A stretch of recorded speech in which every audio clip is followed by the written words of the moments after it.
And now, hidden from sight for over 2 millennia, ancient steps have been unveiled at the renowned ancient Pool of Siloam in Jerusalem, a site of profound significance in both the New and Old Testaments. For centuries, the Pool of Siloam in Jerusalem was spoken of in sermons. The Siloam Pool was the lowest point in Jerusalem and the largest water reserve that collected rainwaters from around the city. Whispered about in history and mentioned in the Bible, yet many believed it was nothing more than a myth. Hidden under layers of soil and stone, it remained out of sight for nearly 2,000 years. Today, that mystery has been broken. The Israeli government has confirmed a discovery that is changing how both believers and skeptics see the ancient world. Could this be the strongest evidence yet that the Bible is grounded in history? And if this pool is real, what else from Scripture might also be true? Stick around to find out. The early history of the pool. Long before the time of Jesus, the Pool of Siloam already held deep meaning for the people of Jerusalem.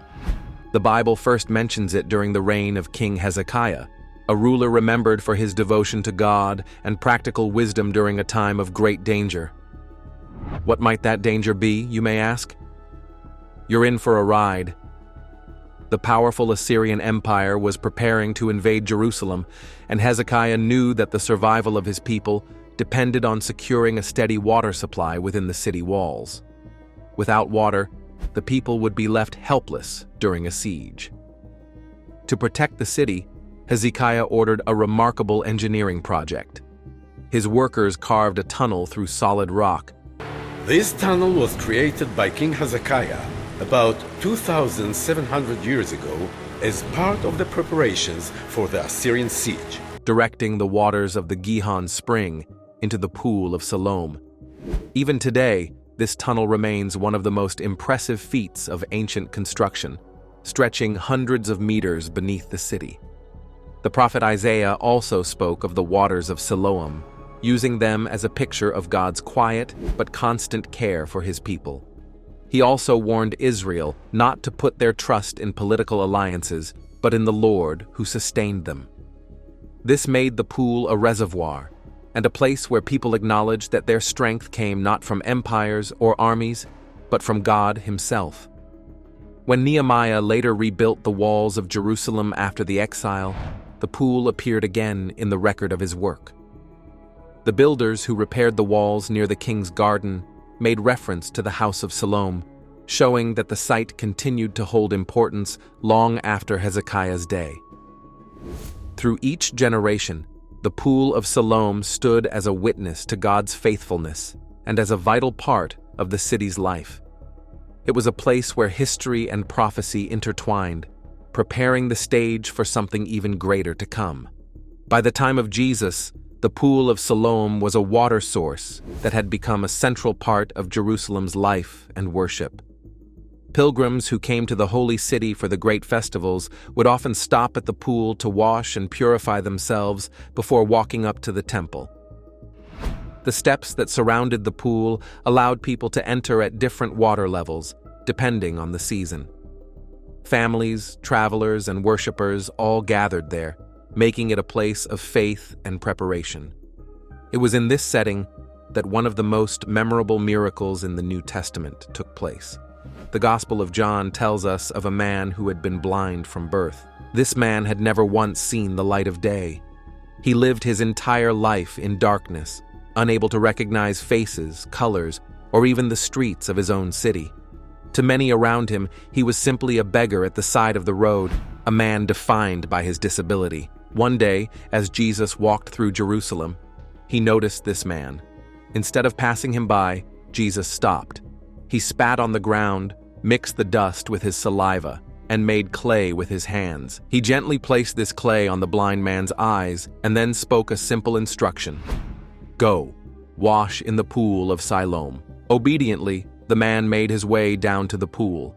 A man that is called Jesus made clay and anointed mine eyes, and said unto me, Go to the Pool of Siloam and wash. And I went and washed, and I received sight. We are not told how long it took him or whether others helped him, but we know that he reached the water, bent down, and washed his face. The moment the water touched his eyes, everything changed. Sight rushed into his world for the first time. The brightness of the sky, the shapes of the trees, the stones of the city, and the faces of the people all appeared before him in stunning clarity. A man who had never seen a single ray of light now saw the world in full color. He returned no longer a beggar defined by blindness, but a man transformed by the power of a miracle. This event sent shockwaves through Jerusalem. Some people rejoiced at the man's healing, recognizing it as a sign of God's power. Others doubted and argued, questioning how such a thing could happen. The religious leaders, threatened by the growing influence of Jesus, reacted with anger and suspicion. Yet no one could deny what had taken place. The pool, already tied to the memory of Hezekiah and Isaiah, now carried the memory of a miracle that revealed Jesus' authority over sickness. For centuries afterward, skeptics dismissed the story as a parable. They argued that the Pool of Siloam was not a real place, that John's gospel was too spiritual to be trusted as history. But they didn't know that there was more in store: the modern discovery of the pool. For nearly 2,000 years, the Pool of Siloam lay hidden under layers of soil and rubble. Pilgrims to Jerusalem often visited a smaller pool thought to be the biblical site, but the true location remained lost. Scholars debated its existence, and critics used the absence of evidence as a weapon against the Gospel of John.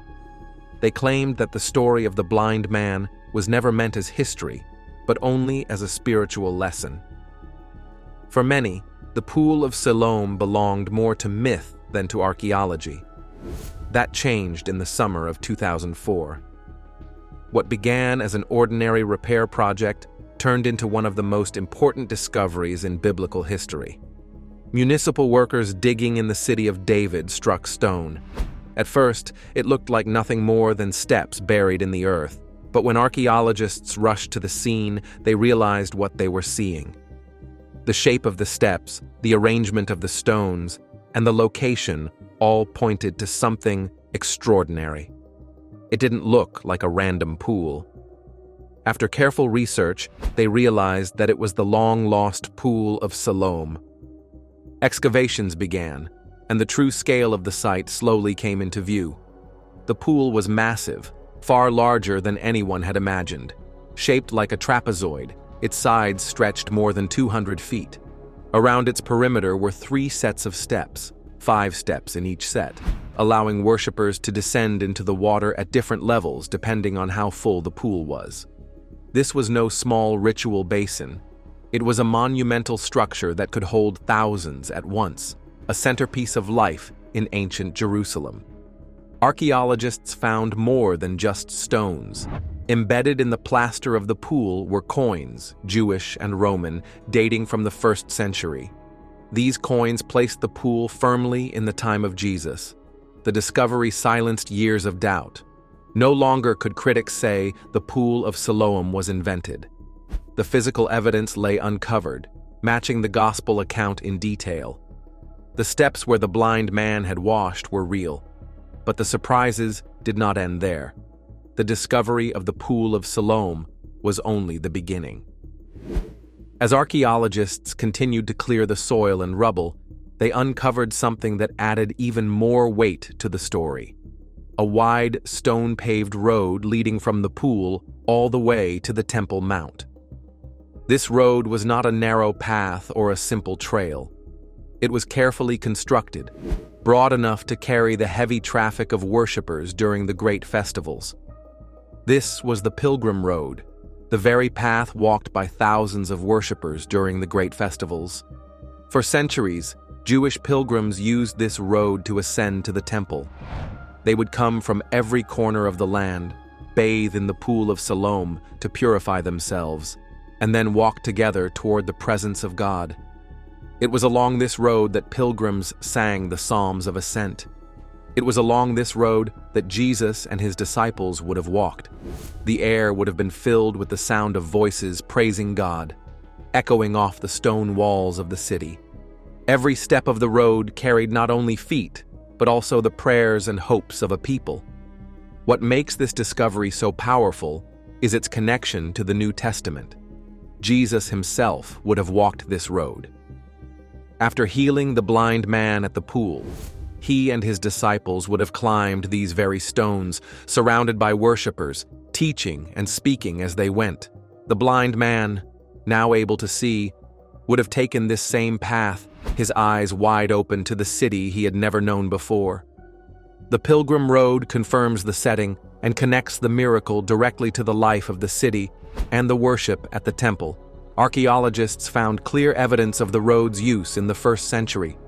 Coins and pottery discovered between the stones confirmed that this was the very street walked during the time of Jesus. The road was no mere legend passed down by tradition. It was a living reality uncovered after centuries of silence. Its stones, still bearing the marks of countless feet, make it one of the most direct links we have between archaeology and the daily life of biblical Jerusalem. The combination of the pool and the road is what makes the discovery so striking. One shows the place of purification and healing. The other shows the path of worship leading to the temple.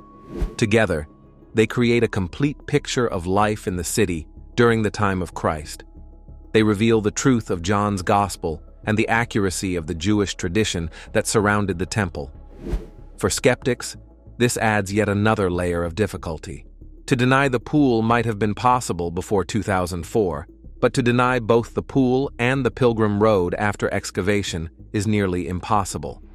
The stones are there, visible to anyone who visits. They testify not in words, but in their very existence. Every stone bore the marks of countless feet and prayers. The pool and the road together formed a living connection between daily life, worship, and the presence of God in the temple.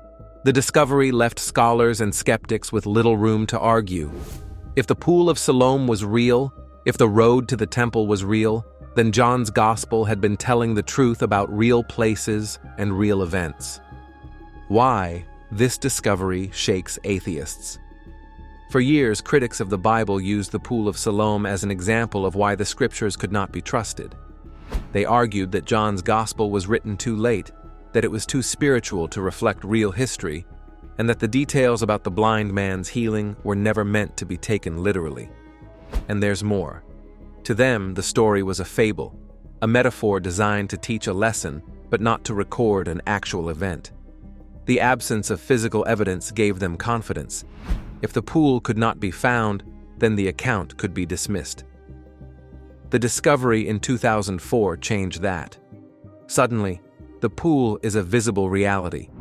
Archaeologists uncovered the steps, the plaster, the coins, and the road leading to the temple. Each piece of evidence fit together like a puzzle that had been waiting centuries to be solved.